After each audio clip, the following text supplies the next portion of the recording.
The reason that discipline is necessary is because you're a mass of competing short-term interests. And so the question is then, well, which short-term interests should win out? And the answer to that is none of them. They need to be organized into a hierarchy that makes them functional across time and across individuals. So like a 2-year-old is very likely to act out his or her proximal impulse. But of course, a 2-year-old can't survive in the world. You have to bring your primary instincts, let's say, under the regulatory structure of a higher order value system that allows them to manifest themselves without undue mutual sacrifice across large spans of time in the presence of large numbers of other people. So that requires a very sophisticated ordering. The meta-narrative is necessary to unite subcultures so that they can operate peacefully and within the same space. The same thing applies within you, because you're like an internal coalition of warring single-minded tribes, and they have to all be brought under the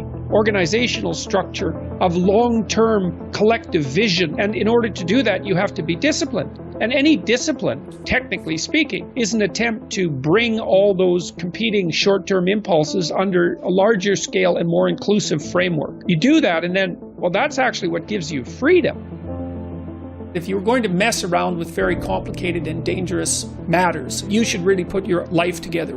We also know that the higher your conscientiousness, the lower your neuroticism. Conscientiousness does seem to keep neuroticism in check, and so I would say, and have said this to many people, clean your room, organize your life, get a routine, get up every day at the same time, go to bed at the same time, establish disciplined habits. That will help a lot. Schedule, and here's how to use a schedule. Use a calendar, but don't use it as a tyrant. You want to use your calendar as if it's your confidant and advisor. And what you want to do is use the calendar, sit down, and open the calendar and think, okay, well, here's what I'm going to do. I'm going to design a week of days that I would really like to have. What that would mean is that you would schedule things that you would consider meaningful and productive, on a daily basis, so that you feel that your life is justified by having a day like that, and also to schedule enough of your responsibilities so that you make progress day by day instead of falling farther behind. Generally, you should approach it as if this is something that will help you get what you want. You have to figure out what you want. And then you have to figure out how to decompose what you want into actionable steps.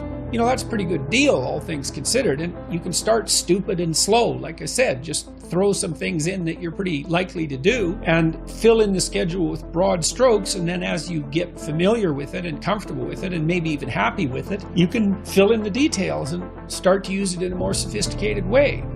And what that'll do is, it doesn't directly affect your neurophysiology, but you react to uncertainty and the unexpected with more physiological preparedness and more expenditure of energy than the typical person. And so what you want to do is organize your surroundings, because it's a lot easier to organize your surroundings, at least to begin with, than it is to do radical reconstruction on your fundamental temperament. Generating a view of your life that consists of valued goals that you want to attain, and then steps by which those might be attained. Well, then you can ally that with a schedule, and then not only do you know what you're doing, you know that what you're doing is moving you towards something you want, and that's rewarding.